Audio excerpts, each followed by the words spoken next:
добре дојдовте на YouTube каналот на Скратен корнер. Јас сум Кирил, а денеска ве дочекувам во едно различно обкружување и нова просторија. Драго ми е што можам да ја покажам. Погледнете. Мислам, сам сум на панелот баш заради тоа да можете да видите дека се имаме позадина, имаме маса, имаме еден микрофон до мене и се до тоа.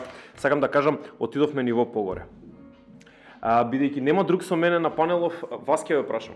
Како сте? Гледате ли светско првенство? Пишете ни во коментарите. Кога сте веќе таму долу, сабскрајбнете и знаете како одат овие работи.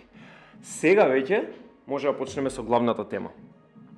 Со ова видео ќе отвориме еден серијал кој што ни е посветен на светското првенство, односно на анализа на репрезентациите кои се фаворити да го освојат.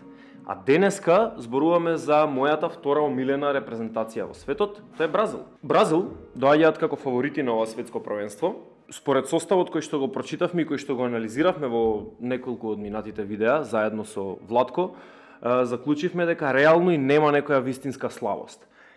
Ама прашањето на кое што бараме денеска одговор е како Бразил може да го освои светското првенство. Сега за сега добро почнаа, фаворити се, играат сигурно и лесно ја поминаа група. Гледаме дека ова не е некој можеби најтипичен бразилски состав, односно не играат онаков класичен самба фудбал како што играа во 2002 и во 2006, туку се малку по-прагматични, малку по-европски бразилци.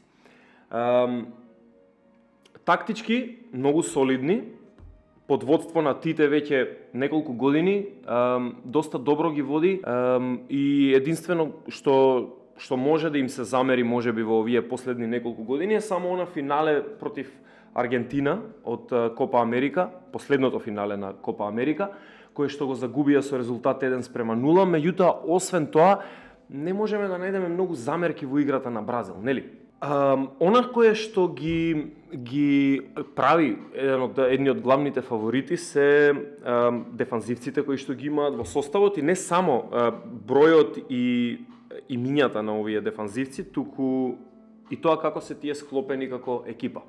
Дефанзивната цврстина на Бразил е нешто што често поминува незабележано заради талентот што го поседува оваа репрезентација, ама мора да признаеме дека Тиаго Силва и Маркиньос, стоперскиот тандем веќе кој долги години им игра заедно во репрезентацијата, навистина добро си ја вршат задачата, а бековите кои што се менуваат скоро секој надпревар, се тука само да дадат потпора на таа дефанзивна цврстина. Сега, вашиот денешен водител, односно јас, смета дека ќе видиме многу голема минутажа за Едер Милитао на десната бековска позиција во нокаут фазата од ова првенство. Го гледаме дека и кога е користен во Реал Мадрид на таа позиција и кога е користен во Бразил на таа позиција, може да одговори на секаков предизвик. Тој е млад, многу полетен, физички доминантен и во воздушните дуели, и во спринтовите, и во земјените дуели, така што таа десна бековска позиција би требало да биде негова, особено доколку играат против, да речеме, репрезентација како Франција, на која што главниот играч игра токму по таа десна страна на Бразил, односно лева страна нивна, односно Килијан Мбапе. Да, на него мислев. Бразил го има оној Реал Мадрид стил на игра, каде што изгледаат многу опуштени во текот на целиот надпревар. Не се брзаат за гол, не трчаат да дадат веднаш гол, па потоа да се затвораат. Едноставно изгледаат опуштени, изгледаат како да се под контрола цело време.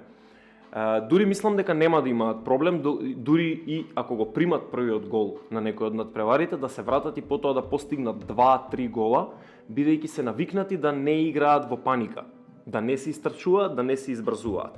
Тоа може да биде еден од клучните фактори за освојување на ова светско првенство.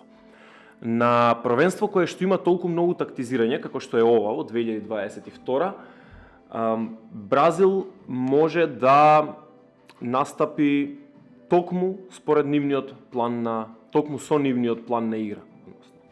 А тоа е полека, внимателно одиграно прво полувреме, по можност креирање на неколку шанси и барање на на гол. Иако тој не стигне во првото полувреме, сепак има втори 45 минути за игра. Тоа што знаат дека можат да се потпрат на дефанзивци како Тиаго Силва, како Александро, како Маркиньос, како Данило, како Едер Милитао, а особено на голмани како Алисон и Едерсон, им влева доверба дека можат да се одбранат од секаков напад од било кој противник. Она што може да им представува проблем е повредата на Неймар. Неймар се повреди во првиот натпревар против Србија.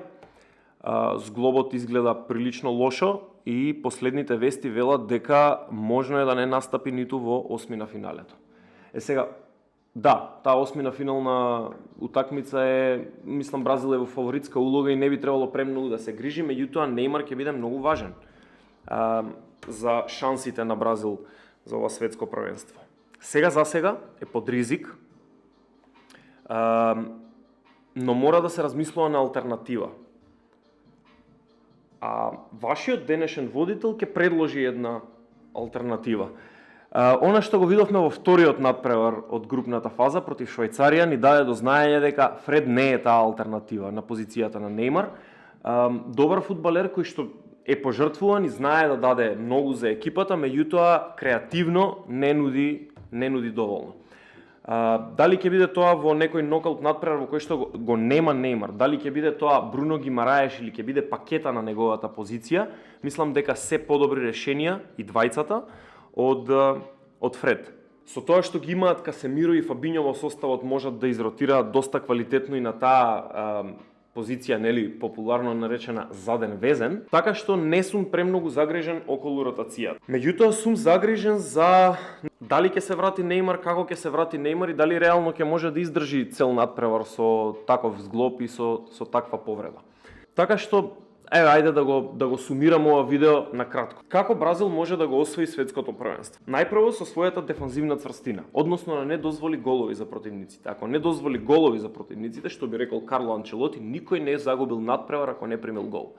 Така што и Бразил може да се обиде да го направи токму тоа. Дополнително, оној втор фактор кој што го напоменав, пристапот кон играта, без паника, без брзање, полека, градење на вистинската шанса, а не градење на квантитет на шанси. Не им требаат на Бразил 10, 12, 15 шанси. Им треба една, ама добра. Третиот фактор, без Фред. Ве молам, без Фред. Во ред. И нека игра Фред, нека игра на позиција 8-ка, нека не игра на позиција 10-ка, не е тоа позицијата за него. Се надевам дека Бразил ќе освои, се надевам дека ќе успее да го издоминира патот, целиот пат до финалето. Меѓутоа ова се некои фактори кои што мислам дека би им помогнале или можат да бидат клучни за нивното освојување. Пишете ни го вашето мислење во коментарите, обратете ни се тука долу под видеото и на нашите социјални мрежи, а со ново видео очекувајте не многу набрзо. Поздрав од екипата на Скратен корнер.